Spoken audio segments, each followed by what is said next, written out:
This is my last video diary. I've been running for 50 days. I've done 42 marathons. And it has all become science fiction.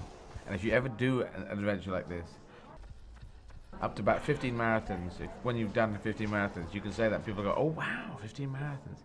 After about 15, 20, somewhere around there, people don't actually listen to you. You go, I've done 20, 25 marathons. And they go, oh. They say, I'm running on my feet. Yeah. And it's as if you said, my legs are made of butter. Yeah, I've been pulling things in my body, pulling muscles in the legs, which is a logical thing. And I pulled one in my right ankle, which I thought, that's okay. Jo is a sports therapist who's traveling with us. She'll work on it. That'll be okay. But then she said, these muscles down here are very big and very badly serviced by blood.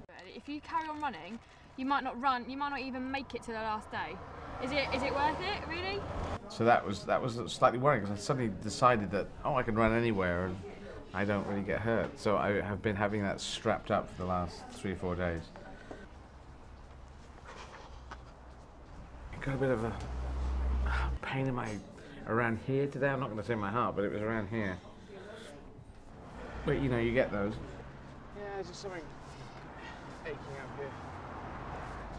I think it's probably best if we walk for the next while, just to keep our eye on that. And obviously people will need to keep their eye on it tomorrow as well.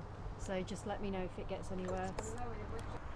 We've had a lot of people. I met Rosie Swale. She ran around the world.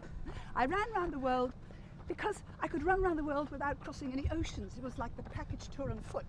And she set off when she was 57, and it took her 4 years, 10 months. She ran 20,000 miles. I did it in a very low budget. Because my husband had just died, and I had not the heart to go and see people and say, would you like to sponsor me? And I just went, and I figured I could just sleep in ditches, be self-sufficient. We decided we were both bonkers, but she's big capital B bonkers. Oh, Eddie's wonderful. Total star. Thank you. Keep going! You can do it! Got it! Keep going! Things have really picked up, I think. Everything has picked up in Sheffield. I came right down, because it's Sheffield. I went to college, went to university at Sheffield, and it's built on 7 hills. And I came right down this steep hill, and then there was a flat area where everyone was in rush hour traffic, and they were all honking. And tomorrow's the last day. Tomorrow is the last day. We went to the M25 today. M25. Learning about urban marathons, because we're going to do an urban rules marathon tomorrow. Which means the rule of the street, which means just like when you cross the road normally, you've got to look out for people, look out for cars. Normal marathons, the roads are closed off, no traffic. You got a red light, we just keep going. It's controlled, and we don't have that. If you want the easy way around, fold in behind the rickshaw. Going behind a rickshaw, you have to stay very close to the rickshaw, especially when it goes into a roundabout situation, because then you just have to be part of the vehicle that is the rickshaw. Okay, that's dangerous. A little bit panicked on this busy roundabout. It's all okay. Otherwise, if it goes too far ahead, you're just an individual pedestrian running around a roundabout, which is very dangerous. Got multiple lanes, it all splits off everywhere.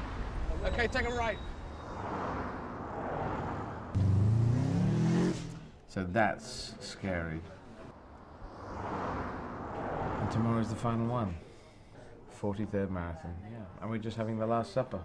Not the Last Supper, this is not trying to be irreligious. But, if he had a Last Supper, we just had a Last Supper. And then we'll go and do our thing, and then tomorrow will be different. That's the wrap party. I don't know if Jesus had a wrap party, but he should have.